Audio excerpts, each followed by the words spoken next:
TVN 24 news নেটওয়ার্কের নিয়মিত আয়োজন টিভিএন অ্যানালিসিস অনুষ্ঠান থেকে আপনাদের সবাইকে স্বাগত জানাচ্ছি আমি রানা আহমেদ। সুপ্রিয় দর্শক, আপনারা এই মুহূর্তে যারা ঘরে টেলিভিশন সেটের সামনে বসে এই অনুষ্ঠানটি দেখছেন কিংবা আর একটু পরে টেলিভিশন সেটের সামনে বসে আপনাদের এই প্রিয় অনুষ্ঠানটি উপভোগ করবেন, কিংবা এই মুহূর্তে যারা ফেসবুক লাইভে ঢুকেছেন অথবা আরেকটু পরে ফেসবুক লাইভে ঢুকবেন, কিংবা আরও পরে সময় সুযোগ মতো যারা ইউটিউবে অনুষ্ঠানটি দেখবেন, তাদেরকেও আগাম স্বাগত জানিয়ে রাখি। সুপ্রিয় দর্শক, আজকে আমরা ইমিগ্রেশন নিয়ে কথা বলবো। ইমিগ্রেশনের বেশ খারাপ একটি খবর দিয়ে আজকের অনুষ্ঠান আমরা শুরু করতে চাই বা আলোচনার বিষয়বস্তু হিসেবে নির্ধারণ করতে চাই। সেটি হচ্ছে মাত্র কয়েক ঘন্টা আগে, এই এখন থেকে প্রায় 10 ঘন্টা আগেই বলা যেতে পারে, 10 ঘন্টা আগে যুক্তরাষ্ট্রের এই অভিবাসন ইতিহাসে বা ইমিগ্রেশন ইতিহাসে এক যুগান্তকারী পরিবর্তন আনা হয়েছে। এই আজকে 4 সেপ্টেম্বর, বললাম মাত্র কয়েক ঘন্টা আগে, 8-10 ঘন্টা আগে ইউএসসিআইএস ফেডারেল রেজিস্ট্রারে একটা ফাইনাল রুল প্রকাশ করেছে। এর মাধ্যমে যে এজেন্টগুলো রয়েছে আইস, সেই আইসদেরকে গ্রেপ্তার করার ক্ষমতা, তদন্ত করার ক্ষমতা এবং বিভিন্ন প্রক্রিয়াগত ক্ষমতায় নজিরবিহীন ক্ষমতা দেওয়া হয়েছে। এই বিষয়টি, এই পরিবর্তনের ফলে কি হতে পারে, বৈধ অবৈধ যারাই আমরা ইমিগ্রেন্ট থাকি না কেন বা অভিবাসী থাকি না কেন, তাদের উপরে কি ধরনের গভীর প্রভাব পড়তে পারে, এই বিষয়টি, সে কারণে আজকে আমরা আজকের আলোচনার বিষয়বস্তু হিসেবে নির্ধারণ করেছি আইএসকে গ্রেপ্তার, তদন্ত সহ ব্যাপক ক্ষমতা প্রয়োগ করেছে ইউএসসিআইএস। এই বিষয়টির উপরে আপনাদের বা অন্যান্য ইমিগ্রেশনের উপরে তো আপনাদের নানান প্রশ্ন থাকবেই, থাকাটাই স্বাভাবিক। সেই প্রশ্নগুলো করবার জন্য আমাদের টেলিভিশন স্ক্রিনে যে টেলিফোন নম্বরটি ভেসে উঠেছে, তারপরেও আমি বলে দিচ্ছি 646-307-9828, এই নম্বরে ফোন করতে পারেন, কিংবা যাদের ফোন করতে একান্তই অসুবিধা হয় তারা আমাদের ফেসবুকেও প্রশ্ন রাখতে পারেন। আমরা সবগুলো প্রশ্নের উত্তর দেওয়ার চেষ্টা করব। এবং ইত্যকার এই সমস্ত বিষয়ে আলোচনা করবার জন্য আমাদের স্টুডিওর সঙ্গে সংযুক্ত হয়েছেন আমাদের সকলের প্রিয়জন, প্রিয় মানুষ, প্রিয় মুখ, প্রিয় আইনজীবী Mohammad N Majumdar, master of laws এবং community leader. Mohammad N Majumdar, আপনাকে স্বাগত। অসংখ্য ধন্যবাদ রানা ভাই, চমৎকার ভালোভাবেই বলেছেন। আজকের বিষয়বস্তুটি অত্যন্ত চমৎকারভাবে উত্থাপন করার প্রিভিউ দিয়েছেন, সেজন্য আপনাকে কংগ্রেচুলেশন, থ্যাংক ইউ। যদি আপনার অনুমতি থাকে শুরু করতে পারি। হ্যাঁ, আপনাকেও অসংখ্য ধন্যবাদ যে সারাদিনের কর্মব্যস্ততা উপেক্ষা করে আমাদের সাথে সংযুক্ত হয়েছেন। এবং যে আইসকে, যেটা আমরা বললাম যে আজকেই এই ঘন্টা 10 আগে ইউএসসিআইএস তার ফেডারেল রেজিস্ট্রারে একটা ফাইনাল রুল যে প্রকাশ করেছে, তাতে আমরা দেখতে পাচ্ছি যে আইএসকে গ্রেপ্তার, তদন্ত সহ ব্যাপক ক্ষমতা প্রয়োগ করা হয়েছে। এর প্রেক্ষিতে আপনার কাছে বেশ কিছু প্রশ্ন আমি একবারেই রেখে দিতে চাই, যাতে আপনি আলোচনা করতে সুবিধা হয় আপনার জন্য, যাতে আপনাকে আর ইন্টারাপ্ট করতে না হয়। প্রথমে যে প্রশ্নটি আমি করতে চাই যে আজকের এই যে ব্রেকিং নিউজকে আপনি এটাকে কিভাবে দেখছেন? ইউএসসিআইএসের এজেন্টের এই ধরনের ক্ষমতা দেয়া আমেরিকার ইমিগ্রেশন নীতিতে কতটা অভূতপূর্ব পরিবর্তন হবে বলে আপনি একজন আইন বিশেষজ্ঞ হিসেবে মনে করছেন? 2, এই রুলের ফলে অবৈধ অভিবাসী যারা আছেন তাদের ক্ষেত্রে এই নীতি কি আরও বেশি ভয়, গ্রেপ্তার, ডিপোর্টেশনের আশঙ্কা বাড়িয়ে দেবে, নাকি কিছু কিছু ক্ষেত্রে এটি তাদের পরিস্থিতিকে একটু দ্রুত নিষ্পত্তির দিকে নিয়ে যাবে? একটি। এবং তৃতীয় যে প্রশ্নটি, সেটি হচ্ছে যারা আমরা বৈধ ভিসা, গ্রিন কার্ড বা সিটিজেনশিপ প্রক্রিয়ার মধ্য দিয়ে আছি, তাদের জন্যে আইএসের এই ক্ষমতা কতটা ঝুঁকি বা বাড়তি চাপ তৈরি করতে পারে? এবং সর্বশেষ, যদি সত্যি সত্যি কোনো বৈধ ইমিগ্র্যান্ট ভুলক্রমে টার্গেটেড হন, তারা কি করবেন, কোথায় প্রতিকার পাবেন, অর্থাৎ কোন কোন আইনি পথ খোলা থাকবে তাদের জন্য? বিস্তারিত প্রশ্নগুলো করে রাখলাম, আপনি একের পর এক জবাব দেন। এরপরে কথার প্রেক্ষিতে তো প্রশ্ন আসবেই। জনাব Mohammad N Majumdar. Thank you Rana ভাই, এগেন আপনাকে। সো আপনি 3টে কোশ্চেন করেছেন, ভাইটাল এবং ভেরি ভেরি ইম্পর্টেন্ট কোশ্চেন, সেগুলো দিয়ে শুরু করি। প্রথম কোশ্চেন হচ্ছে এই যে আজকে যে ফেডারেল ইউএসসিআইএস এর মেমোরেন্ডাম, যেটা ফাইনাল রুল হিসাবে ফেডারেল রেজিস্টারে ডকেটেড হয়েছে বা নথিভুক্ত হয়েছে, সেই নিয়ে এটার ইম্প্যাক্ট কমিউনিটিতে কি হবে, অর্থাৎ ইলিগাল ইমিগ্রেন্ট অর্থাৎ ইমিগ্রেশন প্রক্রিয়ায় এর প্রভাব কি হবে সে নিয়ে কথা বলি, আমার উত্তর হবে ইট will B a huge effect. কারণ ইতিপূর্বে যেটা আপনি বলেছেন এটা যুগান্তকারী একটা, ইতিপূর্বে এই ধরনের ক্ষমতা কোনো আইস এজেন্টকে দেওয়া হয়নি। যেমন তাদেরকে গ্রেপ্তারের ক্ষমতা তো দেওয়া হয়েছে, এনফোর্সমেন্টের ক্ষমতা দেওয়া হয়েছে, ইনভেস্টিগেশনের ক্ষমতা দেওয়া হয়েছে, এন্ড মোস্ট টেরিবলি তাদেরকে ওয়ারেন্ট ইস্যু করার ক্ষমতা দিয়েছে। এটা অনেকটা মিনি জুডিশিয়াল অর্থাৎ ম্যাজিস্ট্রেসি পাওয়ার তাদেরকে দেওয়া হয়েছে। এর ফলে বেশি সংখ্যক লোককে গ্রেপ্তার করা সম্ভব হবে, কারণ আগে তাদের কাছে এত ক্ষমতা দেওয়া হইতো না। তারা কি শুধু গ্রেপ্তারের ক্ষমতা ছিল, গ্রেপ্তারের মতো পরিস্থিতি যদি হয় সেখানে বিচারে সুবাধ্য করা। Right now they will do many other thing, যেটা যে স্কোপ অফ এমপ্লয়মেন্ট তাদের স্কোপ আগে ছিল না, সেটা তাকে দেওয়া হয়েছে। সো এরপরে এতে ভালো কিছু হবে না, এটা ক্ষতিকর প্রভাব বেশি হবে, অর্থাৎ ডিট্রিমেন্টাল এফেক্ট যেটা সেটাই বেশি হবে। আবার আপনি বলছেন ইলিগ্যাল এবং লিগ্যাল দের উপরে কি প্রভাব বিস্তার করবে। ইয়েস, প্রভাব বিস্তার করবে। যেমন ধরুন বর্তমানে টার্গেট আছে যারা কোনো কাগজপত্র নাই এবং কোনো প্রকার কেস পেন্ডিং নাই তাদেরকে, এবং যারা ক্রিমিনাল কনভিকশন বা ক্রিমিনাল প্রসিডিং এ ছিলেন, এই তিন প্রকৃতির মানুষের নাম্বার ওয়ান টার্গেট। সো এই ধরনের লোক যখন ধরা পড়বে তাদেরকে এরা সামারিলি বিচারের প্রক্রিয়া নিয়ে আসতে পারবে, অর্থাৎ খুব বেশি বিচার প্রক্রিয়া প্রলম্বিত করা যাবে না, বিকজ কিছু কিছু হস্তান্তর আছে। One agent refer to the other agent, agent refer to the police department, police department refer to the court. এই ধরনের প্রক্রিয়ার মাধ্যমে যেতে হবে না, তাদেরকে বান্ডেল অফ পাওয়ার দেওয়া হয়েছে। এরপরে summarily people will go to the proceeding and the proceeding will be executed immediately and people will be sent back to their country. So এটাকে বিচার ব্যবস্থা অনেক ত্বরান্বিত হবে।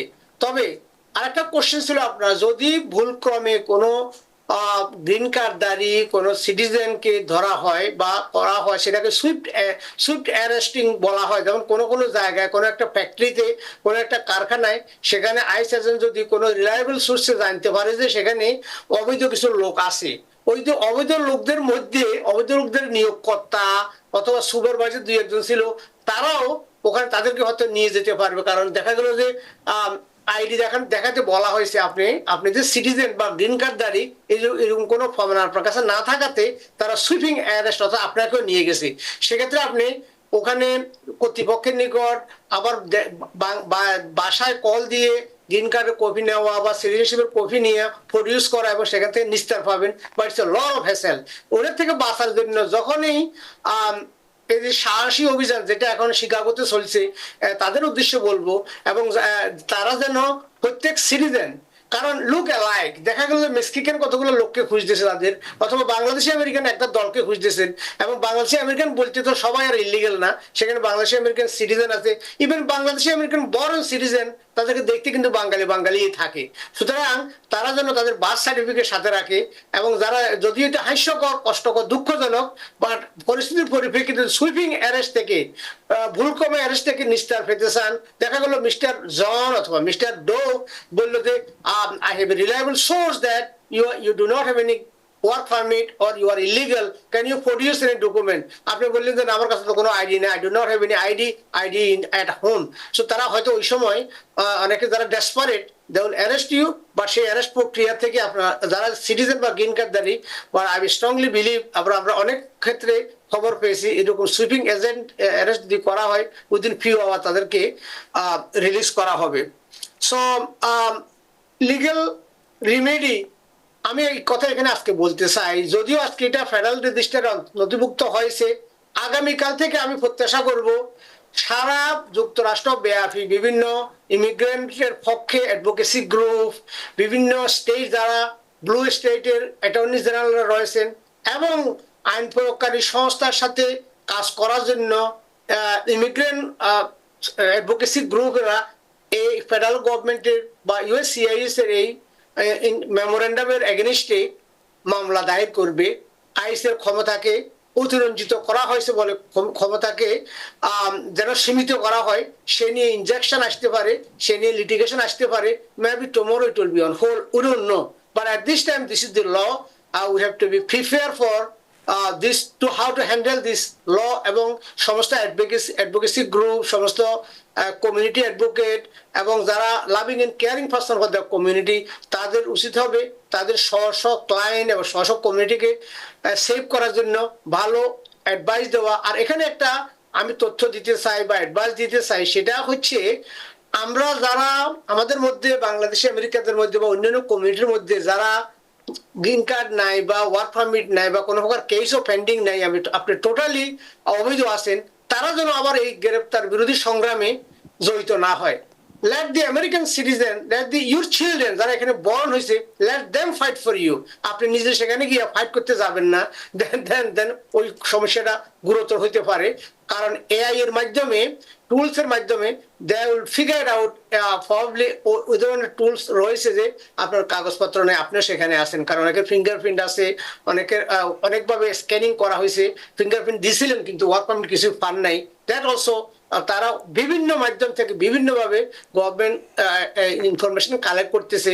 আনডকুমেন্টেড এলিয়েনকে ধরে স্বদেশে পাঠানোর জন্য government huge amount of incentive দিচ্ছে, আইস এজেন্টদেরকে হিউজ অ্যামাউন্ট অফ বাজেট দেওয়া হচ্ছে, লটস অফ লোকবল জনবল দেওয়া হচ্ছে টু ক্র্যাক ডাউন। সো এটা তাদের primary goal and primary objective গভর্নমেন্টের, যত বেশি লোককে বিতাড়িত করা যায়, যত বেশি ইমিগ্রেন্টদেরকে উপর বেনিফিট কমিয়ে দেওয়া যায়, তত বেশি রিপাবলিকান পার্টি এবং ট্রাম্প প্রশাসন মনে করে তারা এগিয়ে যাবে নেক্সট ইলেকশনে এবং তারা এগিয়ে যাবে নেক্সট পাবলিক পলিসি আর্গুমেন্টে, বিকজ তারা যা কমিটমেন্ট দিয়েছিল ইলিগাল লোকদেরকে এখানে রাখবে না এবং সেটাকে সাড়া দিয়ে আমেরিকান জনগণ তাদেরকে ভোট দিয়েছে। এটা তাদের অনেক বড় মনোবল এবং এটা থেকে উতরিয়ে ওঠার জন্য ডেমোক্রেটিক পার্টির বিভিন্ন লিডারশিপ, আমরা যারা শ্রমজীবী কর্মজীবী মেহনতি মানুষের মুক্তির কল্যাণে কাজ করে আসছি, তারা যেন ভিগোরিয়াসলি সিরিয়াসলি কাজ করে আমাদের স্ব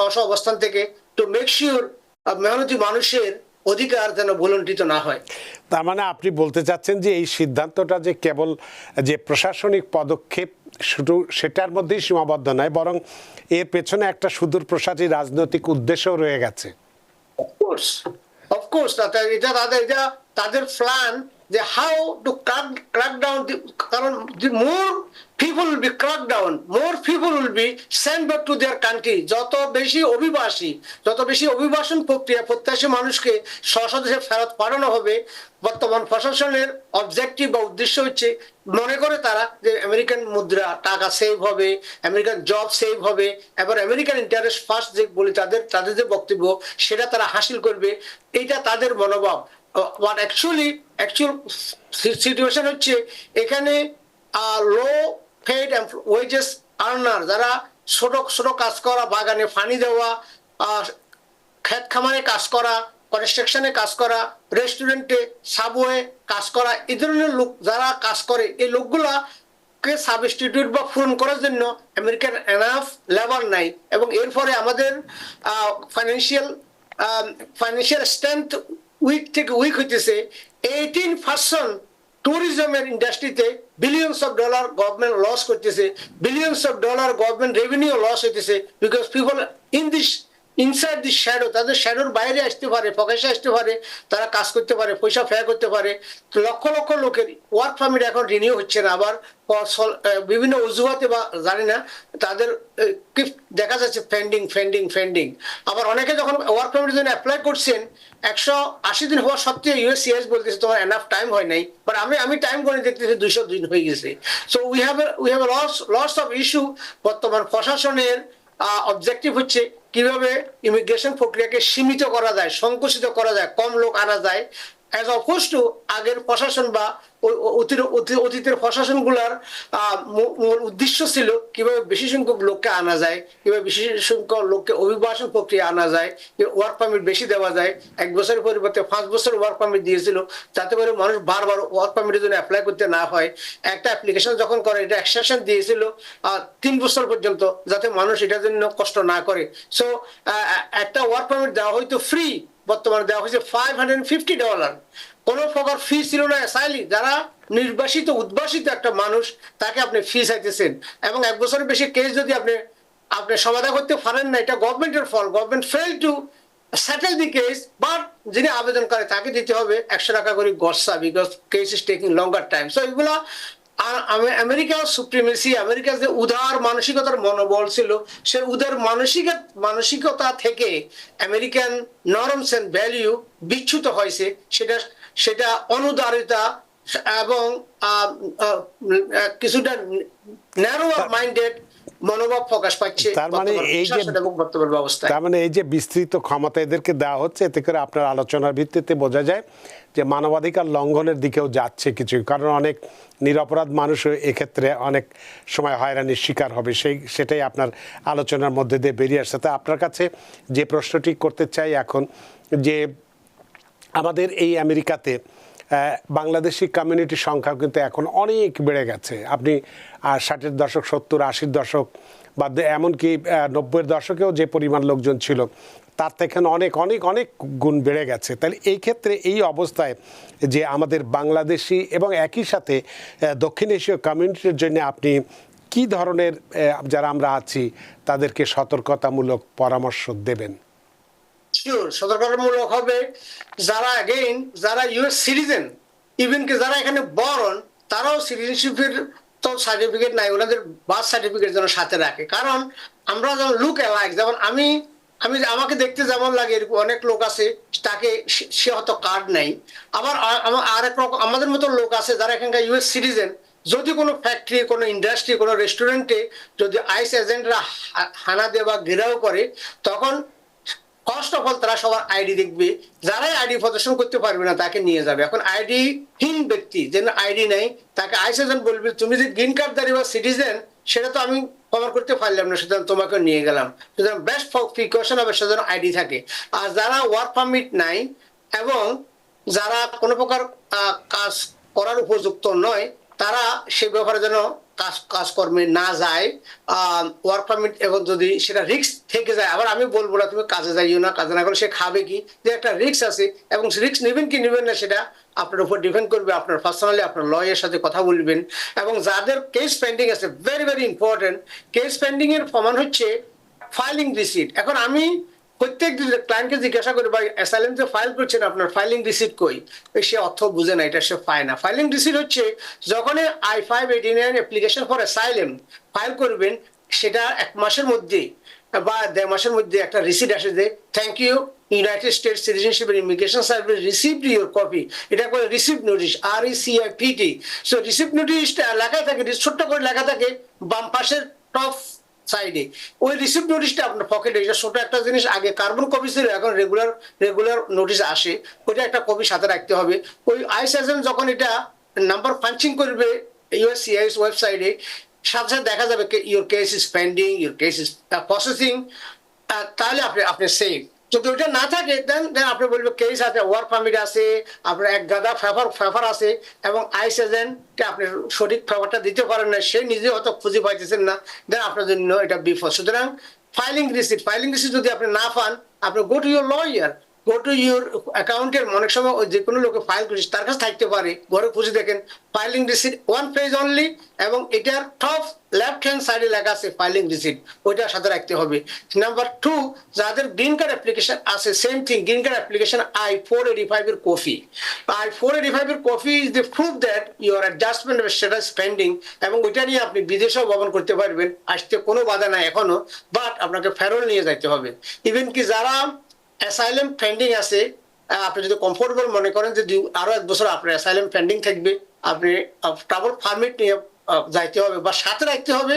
ট্রাভেল পারমিট প্লাস I-485 এর ফাইলিং রিসিট, এবং অথবা যেক্ষেত্রে প্রযোজ্য অ্যাসাইলেমের ফাইলিং রিসিট। সুতরাং filing receipt very very important, এটা কপি করে আপনার ওয়ালেটে রাখবেন, যেখানে কাজে যাবেন, দেন ইউ আর সেফ, এবং কোঅপারেশন করবেন। অ্যানাদার অ্যাডভান্টেজ হচ্ছে যদি কোনো বিতর্কে যায়, কোনো কথা কোশ্চেন জিজ্ঞাসা করে, একটা ল আছে এখানে, citizen have a right to remain silent. আপনাকে আইনজীবী না দেওয়া বা লয়ার না আসা পর্যন্ত আপনি তার সাথে কোনো কথা বলতে বাধ্য না। ইভেন কি যারা ঘরে আছেন, আপনি ঘর দরজা খুলতে বাধ্য না। Nobody are allowed to enter into your house without judicial warrant. কোনো জাজের ওয়ারেন্ট ছাড়া আপনি কাউকে ঢুকতে দিতে বাধ্য না। জানালা দিয়ে আপনি চাইতে পারবেন আমাদের warrant আছে কিনা। সো আপনার সতর্কতামূলক ব্যবস্থা নিতে হবে within the boundary of the law.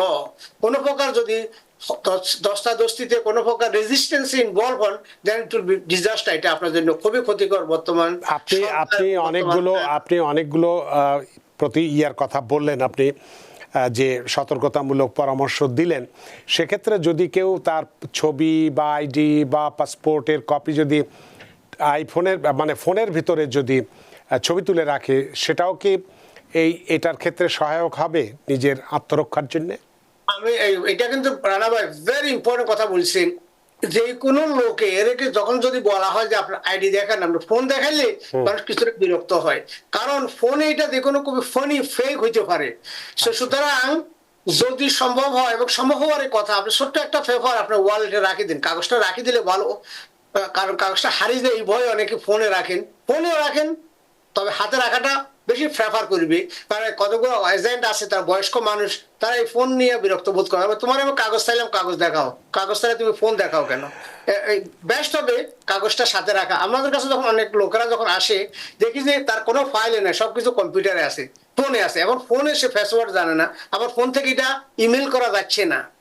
So we have a lot of hassle. So best thing হলো আপনি লয়ারের কাছে যাইতেও আপনি সমস্ত ফাইলটা, সমস্ত কাগজপত্র গুছাই একটা ফাইলে রাখি দিবেন, তাহলে লয়ার সন্তুষ্ট থাকবে। এবং ইমিগ্রেশন অফিসে যখন কাগজপত্র নিয়ে দেখা গেল এক গাদা কাগজ আছে, কোনো গুছালো নাই, দরকারি কাগজটা অনেক কোথাও জানে না, কিন্তু বেদরকারি অনেক কাগজে আছে। সুতরাং ইন অর্ডার করে কাগজগুলো রাখা, এবং বর্তমান পরিস্থিতিতে ওয়ার্ক পারমিটের কপি, ফাইলিং রিসিট, এগুলো কয়েকটা জিনিস ওয়ালেটে রাখবেন।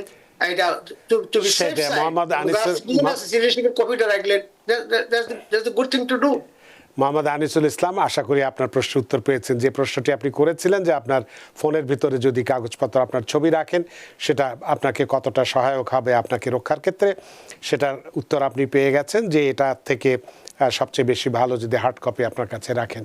আপনার প্রশ্নের জন্য ধন্যবাদ। আমরা একটু অনেকক্ষণ ধরে আমরা দর্শকদেরকে টেলিফোনে লাইনে রেখে দিয়েছি, একটু তাদের ফোনগুলো নিয়ে নিতে চাই। সুপ্রিয় দর্শক, কে আছেন টেলিফোনে? দয়া করে নাম পরিচয় দিয়ে আপনার প্রশ্নটি করুন।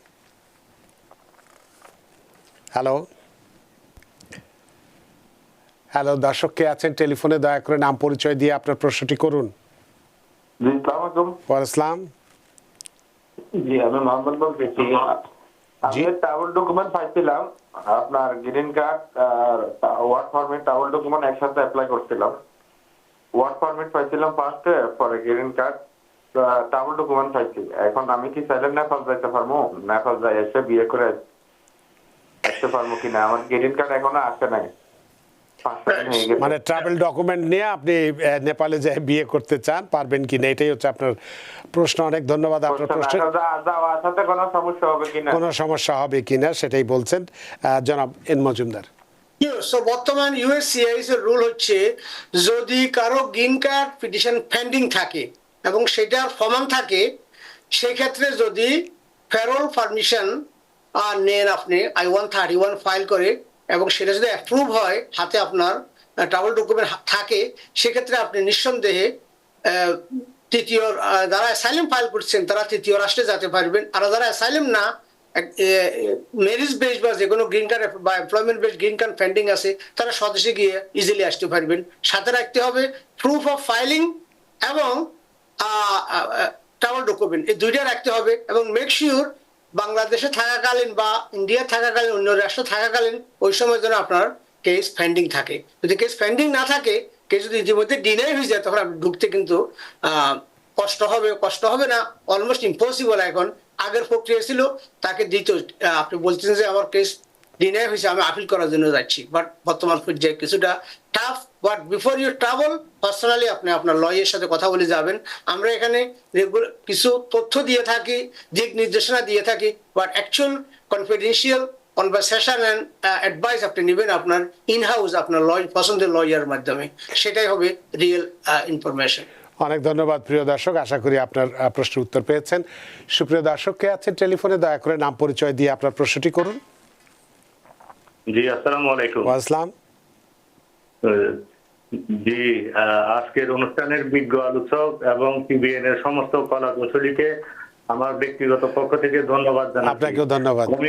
বাংলাদেশ কমিউনিটির এই ইমিগ্রেশনের খারাপ পরিস্থিতিতে আমার মনে হয় টিবিএন এক গুরুত্বপূর্ণ ভূমিকা পালন করতেছে। অনেক ধন্যবাদ বিজ্ঞ আলোচক এবং রানা ভাই, আপনাকেও অনেক ধন্যবাদ।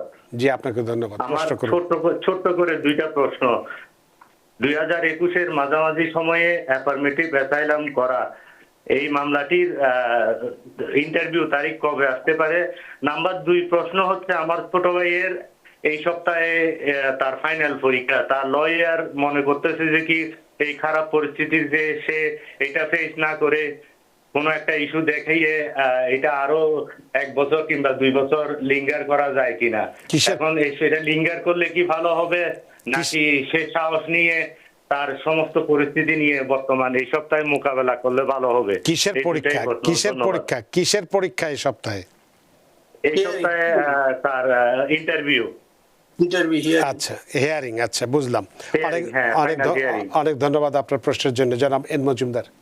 Thank you. দুইটা কোশ্চেনে অনেক ভেরি গুড কোশ্চেন, এবং আপনাকে অসংখ্য ধন্যবাদ টিবিএন কে ভালো কাজে উৎসাহিত করার জন্য, আমাদেরকে অনুপ্রাণিত করার জন্য। সো আপনার প্রথম কোশ্চেন হচ্ছে অ্যাফার্মেটিভ অ্যাসাইলাম ফাইল করছেন, কবে ডেট আসবে? আনফরচুনেটলি আপনার ডেট কালকেও আসতে পারে, আবার 2-4 বছর পরেও আসতে পারে, কেউ বলতে পারে না। এটা একটা ফাঁক লাগোয়ার মতো অবস্থা।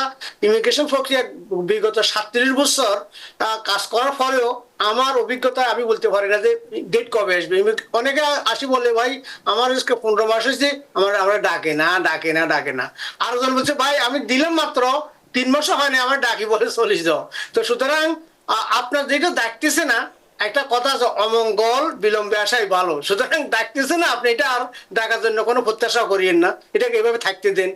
মনে করবেন যে এনি টাইম ডাকবে, সেজন্য রেডি থাকবেন। আপনার কান্ট্রি কন্ডিশন অনুসারে আপনার স্টেটমেন্ট ঠিক আছে কিনা, অ্যাসাইলাম অ্যাপ্লিকেশন ঠিক আছে কিনা, আপনার লয়ের উপর আপনার কনফিডেন্স আছে কিনা। আর লয়ার কি দেখা গেল যে লয়ার যে অফিস, ওই অফিসে যে লয়ারকে কেস দিচ্ছে সে মারা গেছে বা আর কাছে সেল করে চলে গেছে, অথবা অনেকগুলো কর্পোরেট ল ফার্ম, আমরা ম্যানাটনে 22 বছর কাজ করছি, 13 জন লয়ার কাকে অ্যাসাইন দিয়েছিল এখন বর্তমানে ওই ফাইলে পাওয়া যাইতেছে না। সুতরাং টক টু ইউর লয়ার এবং ফাইন্ড এ লয়ার যাকে এনি টাইম কল করলে হেলো বলা যায় এবং জানা যায় অ্যাকচুয়ালি কে তার lawyer. Believe it or not, half of the people জানে না তার লয়ার কে, যারা বিশেষ করে কর্পোরেট ল ফার্ম যাদের কেসগুলো আছে। সুতরাং এটা আশা করি আপনার উত্তর দিয়েছি। We don't know when is the date, but get ready for any time আসতে পারে। হিয়ারিং এর কথা সে এগেইন আপনাকে বলছে, আপনি আমাদের কোশ্চেন বলতেছেন কি আপনি হিয়ারিং এ যাবেন কি যাবেন না, এগেইন আনসার হচ্ছে হিয়ারিং যখন ডেট দিয়েছে আপনাকে যেতে হবে। আর যদি না যান তাহলে আপনার বিরুদ্ধে অর্ডার হইতে পারে। এবং এই ব্যাপারটা রেখে দিলাম, আপনি আপনার লয়ারের সাথে ইন পারসন কথা বলেন। যদি সঙ্গত কোনো কারণ দেখিয়ে ডেট ফিসাইতে পারে, that will be better option.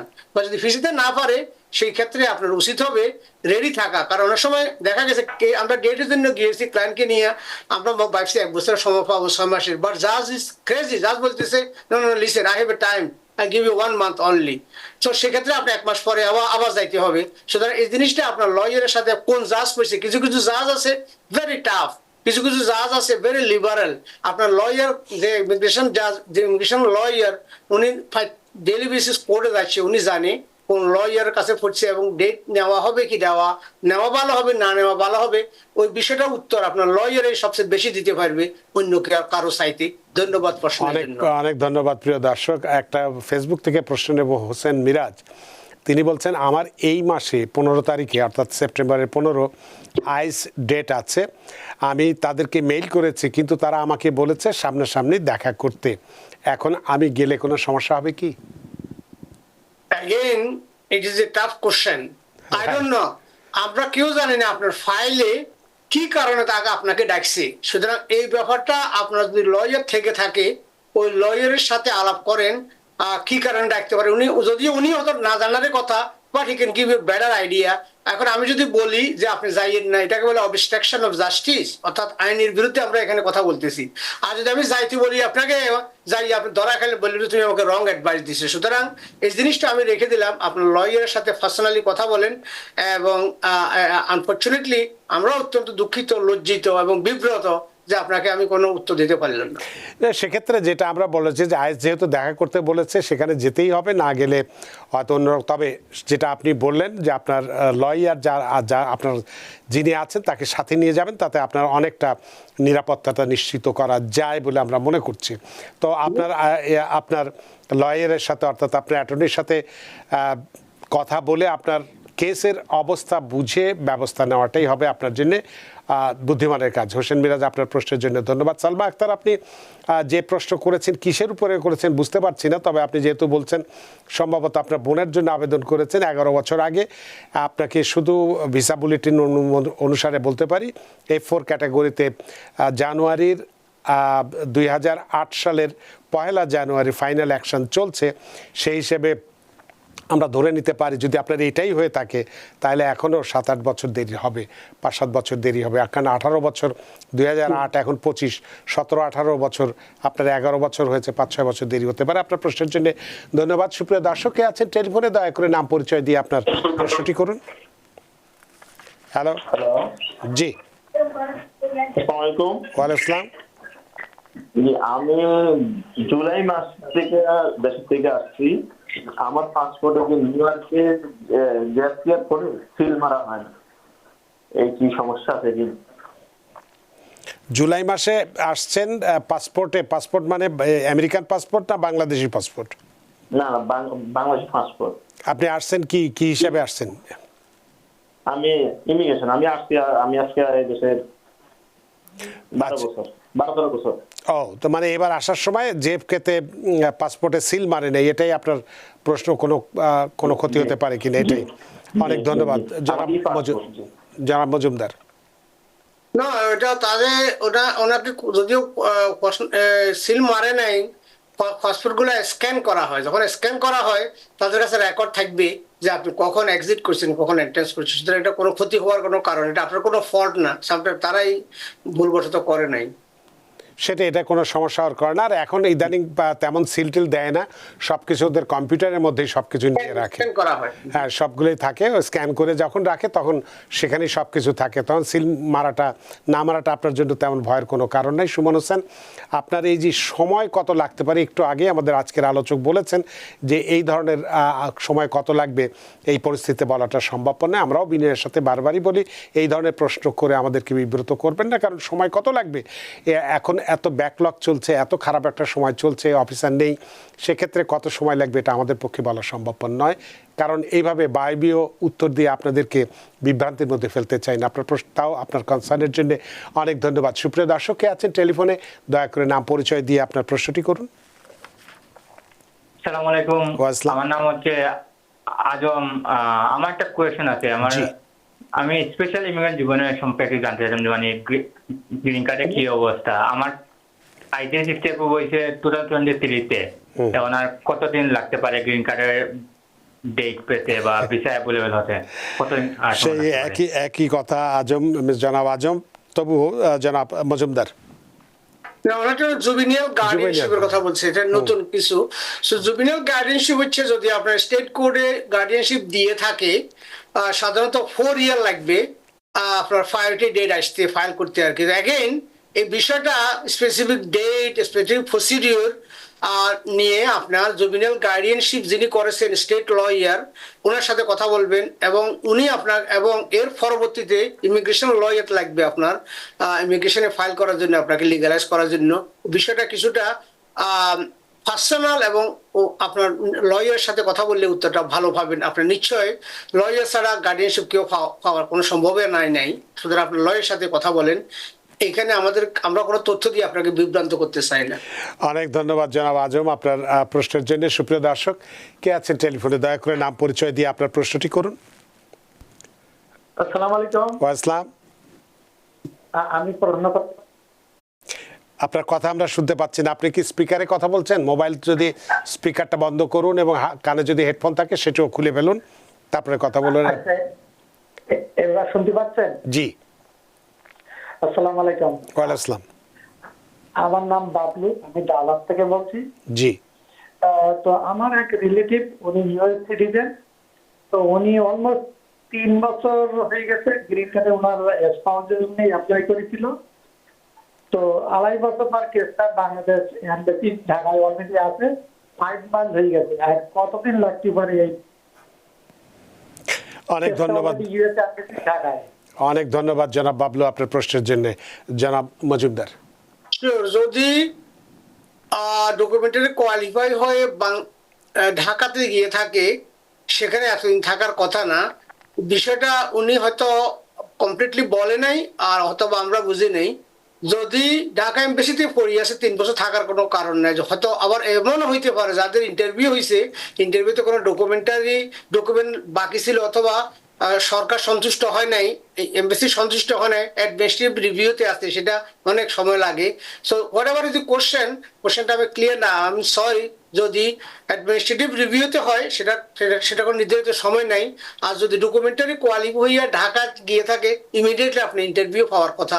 সেক্ষেত্রে আপনি সেখানে একটা ইমেল দেওয়া ভেরি ভেরি ইম্পর্টেন্ট, যে আপনার কেস গেল কেন, ডেট পান না কেন 3 বছর পর্যন্ত। অনেক ধন্যবাদ বাবলু আপনার প্রশ্নের জন্য। ফেসবুকে ছোট্ট 2টা প্রশ্ন আছে, যা 1-2 কথায় জবাব দেবেন। সুমন হোসেন বলছেন I-130 এক্সপায়ারি ডেটের জন্য আবেদন করলে কতদিন পর উত্তর দেয়? আর ফজলে হাসান মুনিম তিনি বলছেন F4 ক্যাটাগরির অ্যাডজাস্টমেন্ট অফ স্ট্যাটাসে পিটিশনের উপস্থিত থাকা কি বাধ্যতামূলক কিনা? এই 2টো প্রশ্নের উত্তর 1-2 কথায়। শিওর, সো এক্সপেডিয়েট ডিপেন্ড করে কিসের ভিত্তিতে করবেন। তবে এক্সপেডিয়েট যদি ন্যাশনাল ভিসা সেন্টারের কেস থেকে থাকে, উইদিন ফিউ ডেজ পাওয়া যাবে। যদি ইউএসসিআইএস এ থাকে, সপ্তাহখানিক সময় লাগবে। উভয় ক্ষেত্রে ইটস ভেরি ভেরি টাফ, খুব কম সংখ্যক লোককে অ্যাপ্রুভ দিয়ে থাকে। আর অ্যাডজাস্টমেন্টের স্ট্যাটাস সম্পর্কে উত্তর হচ্ছে, ইতিপূর্বে মা বাবার জন্য বা স্বামী স্ত্রীর অ্যাডজাস্টমেন্টের স্ট্যাটাস অনেকগুলাই, বিশেষ করে কোভিডের পরে অনেকে ইন্টারভিউ ছাড়াই পেয়েছেন। বাট বর্তমান প্রসেস হচ্ছে everybody have to go through the interview physically, তার মানে উপস্থিত থাকাটা বাধ্যতামূলক। ফজলে হাসান মুনিম এবং সুমন হোসেন, আশা করি আপনাদের প্রশ্নের উত্তর পেয়েছেন। সুপ্রিয় দর্শক, কে আছেন টেলিফোনে? দয়া করে নাম পরিচয় দিয়ে আপনার প্রশ্নটি করুন। হ্যালো। হ্যালো, আসসালামু আলাইকুম। আসসালাম ভাই, আমার একটা কোশ্চেন হলো, আমার জি বলুন। ছেলের বউ আসছে এখানে 2 বছর হলো। জি। এখন ওনার পার্মানেন্ট রেসিডেন্স পাইছে 10 বছর। এখন যদি ওনাদের যদি ডিভোর্স হয়ে যায়, কোনো সমস্যা, গ্রিন কার্ডের কোনো সমস্যা হবে কিনা? আর সেকেন্ড প্রশ্ন হলো, ভবিষ্যতে যদি ছেলে বিয়ে করে আবার এখানে কোনো বউ নিয়ে আসতে কি সমস্যা হবে কিনা? আপনি একটু লাইনে থাকবেন। আপনি কি প্রশ্নটি বুঝেছেন জনাব মজুমদার? বুঝছি আমি। আচ্ছা, ঠিক আছে। যদি 10 ইয়ার গ্রিন কার্ড পাওয়া মানে পার্মানেন্ট গ্রিন কার্ড, যদি আপনার 2 বছরের গ্রিন কার্ড পাইতে, সেটা কন্ডিশনাল রিমুভ করতে হচ্ছে। সুতরাং যেহেতু 10 বছরের গ্রিন কার্ড পেয়েছেন, ডিভোর্স হলে আবার গ্রিন কার্ড পেতে আবার বিয়ে করতে, আপনার ছেলে বিয়ে করুক বা মেয়েটাই বিয়ে করুক, কোনো অসুবিধা না থাকার এই কথা। বাট ইনসাইডে যদি আরো কোনো তথ্য থেকে থাকে, সেজন্য ডিভোর্সের আগে এবং ডিভোর্স যেখানে করবেন সেখানে তারা আপনাকে অ্যাডভাইস দিবে। বা জেনারেল আনসার, যদি সঙ্গত কারণে আপনাদের ডিভোর্স হয়, বিয়ে হয়েছে, পার্মানেন্ট গ্রিন কার্ড পাইছে, সেটা যদি ফাতানো খেলা না হয়, তাহলে এখানে কোনো সমস্যা থাকার কথাই না। অনেক ধন্যবাদ প্রিয় দর্শক আপনার প্রশ্নের জন্য। সুপ্রিয় দর্শক, কে আছেন টেলিফোনে? দয়া করে নাম পরিচয় দিয়ে আপনার প্রশ্নটি করুন। হ্যালো, আসসালামু আলাইকুম। আসসালাম। আমি জাহিদ বলছিলাম নিউ ইয়র্ক থেকে। জি। আমার প্রশ্নটা হচ্ছে অ্যাটর্নি মহোদয়ের কাছে। আমি 2022 সালের ফেব্রুয়ারিতে আমেরিকায় আসছি, কিন্তু গত জুন মাসের 12 তারিখে আমার মামলাটা ক্লোজ করে দেওয়া হয়েছে। জি। আমি নতুন করে পুনরায় রিঅ্যাপ্লাই করছি, করার পরে আইস আমাকে ডাকছে। আচ্ছা। ক্রেডিবল ইন্টারভিউ, ফেয়ার ইন্টারভিউর জন্য। জি। সেখানে তারা উল্লেখ করছে যে আমি 2022 সালের ফেব্রুয়ারি 16 তারিখে আমি ক্রেডিবল ফেয়ার ইন্টারভিউ মিস করছি। আচ্ছা। অথচ তারা আমাকে রিলিজ করছে 16 তারিখে। আচ্ছা। কিন্তু আমার পেপারসে 14 তারিখ লেখা আছে। আমার রিলিজ হয়েছে 16 তারিখে। এটা একটা প্রশ্ন। আমি ক্রেডিবল ফেয়ার ইন্টারভিউতে যাই নাই। আমার অ্যাটর্নি মহোদয়ের মাধ্যমে, আমি অসুস্থ ছিলাম, একটা ইমেল তাদের কাছে পাঠাইছি, তারা কোনো রেসপন্স করে নাই। ইভেন নতুন করে তারা আবার নতুন করে ফিঙ্গারের জন্য আমাকে ডাকছিল, আমি ফিঙ্গার দিয়ে এসেছি এবং নতুন করে ওয়ার্ক পারমিটও পাইছি। এখন আমার প্রশ্ন হচ্ছে, আমাকে যদি আবার ক্রেডিবল ফেয়ার ইন্টারভিউর জন্য ডাকে, আমি যেহেতু ওখানে উল্লেখ করছে আমি একটা ইন্টারভিউ মিস করে ফেলছি, আমি কালকে কোনো সমস্যা হবে কিনা এই বিষয়ে আমি অ্যাটর্নি মহোদয়ের কাছে জানতে চাই। অনেক ধন্যবাদ জনাব জাহিদ আপনার প্রশ্নের জন্য। জনাব মজুমদার। Sure, তো আপনি প্রথমে বলছিলেন ভাইজান আপনি যে আপনি একটা হিয়ারিং এ যান নাই, আপনার কেস ক্লোজ হয়ে গেছে। ওকে, ক্লোজ এর অর্থ হইলো আপনার কোনো কেস নাই। আবার আপনি আরো বলছেন যে আপনি আবার অ্যাপ্লাই করছেন, সুতরাং আবার অ্যাপ্লাই এটা কে করলো, যদি লয়ার করে থাকে এটা আবার অ্যাপ্লাই, এটাকে বলে মোশন টু রিওপেন। আগের অ্যাপ্লাই আরেকটা অ্যাপ্লাই করা যায় না। একটা অ্যাপ্লিকেশন যখন করলেন এটা ডিসমিস হয়ে গেলে then you can not go back to another application. উনি রিওপেনের কথাই বলেছেন, রিওপেনের কথাই বলেছেন। হ্যাঁ, তারপর যদি রিওপেন করে থাকেন motion to then there will be hearing, সেখানে ভয় না থাকারই কথা। সেখানে যদি আপনার অ্যাটর্নি গুড কজ এস্টাবলিশ করতে পারে যে আপনার কারণ ছিল, যেটা আপনি বলছেন, তারা বলছে হিয়ারিং ছিল, যে সময় হিয়ারিং ছিল ওই সময় তো আপনি ভিতরেই আছেন, 14 তারিখে হিয়ারিং ছিল বাট আপনি বাইরে ছিলেন 16 তারিখে। দেয়ারফর এটা প্রসিডিউরাল মিস্টেকের কারণে আপনি অব্যাহতি পাবেন এবং আপনার কেস ক্যালেন্ডারে পুনরুদ্ধার হবে বলে আমার বিশ্বাস। But again talk to your attorney. But আপনি যতটুকু তথ্য দিয়েছেন আমার গুড ফেথ সরল বিশ্বাস যে এভরিথিং শুড বি ফাইন। অনেক ধন্যবাদ জনাব জাহিদ। আশা করি আপনার প্রশ্নের উত্তর পেয়েছেন। অতটা ভয়ের হয়তো কারণ নেই। আপনার অ্যাটর্নির সঙ্গে আলোচনা করুন, আপনার কেসের মেরিট বুঝে সেভাবে সিদ্ধান্ত গ্রহণ করুন। আপনার প্রশ্নের জন্য ধন্যবাদ জনাব মোহাম্মদ এন মজুমদার। আপনিও অনেক ব্যস্ত মানুষ, ব্যস্ততা উপেক্ষা করে আমাদের সাথে সময় দিয়েছেন। অনেকগুলো আজকে বিশেষ করে যে গুরুত্বপূর্ণ একটি মানে ইমিগ্রেশনের যারা আমরা আছি অনেকের জন্য যেটা একটা ভীতিকর ব্যাপার, সেই বিষয়টি নিয়ে বিস্তারিত কথা বলেছেন। সত্যি আমরা আপনার আলোচনার মধ্যে দিয়ে ঋদ্ধ এবং প্রাণিত। থ্যাংক ইউ, আপনাকে অসংখ্য ধন্যবাদ। আপনাকেও আবারও ধন্যবাদ। সুপ্রিয় দর্শক, যে বিষয়টি নিয়ে আমরা আজকে কথা বলেছি যে ইউএসসিআইএস এর এজেন্টদের ক্ষমতা বিস্তারে এই যুগান্তকারী সিদ্ধান্ত যে ইমিগ্রেশনের যে নীতি আইন এবং আমাদের কমিউনিটির উপর যে দীর্ঘস্থায়ী প্রভাব ফেলতে পারে সেই বিষয়টি নিয়ে কথা বলেছি এবং এটার প্রতিকার হিসেবে আমরা কি গ্রহণ করতে পারি, কি কি বিষয়গুলো আমরা আমাদের কাছে ডকুমেন্ট হিসেবে রাখবো, সেই বিষয়গুলো আমরা বিস্তারিত আলোচনা করেছি। আশা করি আজকের অনুষ্ঠান আপনাদের যথেষ্ট ভালো লেগেছে। সুপ্রিয় দর্শক, যে যেখানেই থাকুন ভালো থাকুন, সুস্থ থাকুন, নিরাপদে থাকুন টিভিএন 24 নিউজ নেটওয়ার্কের সাথেই। শুভরাত্রি। টিভিএন 24 টেলিভিশন দেখতে আজই কল করুন 7187776556। লগ ইন করুন www.totalcablebd.com। নিউ ইয়র্ক থেকে সম্প্রচারিত টিভিএন 24 টেলিভিশন বিশ্বজুড়ে বাঙালির কণ্ঠস্বর।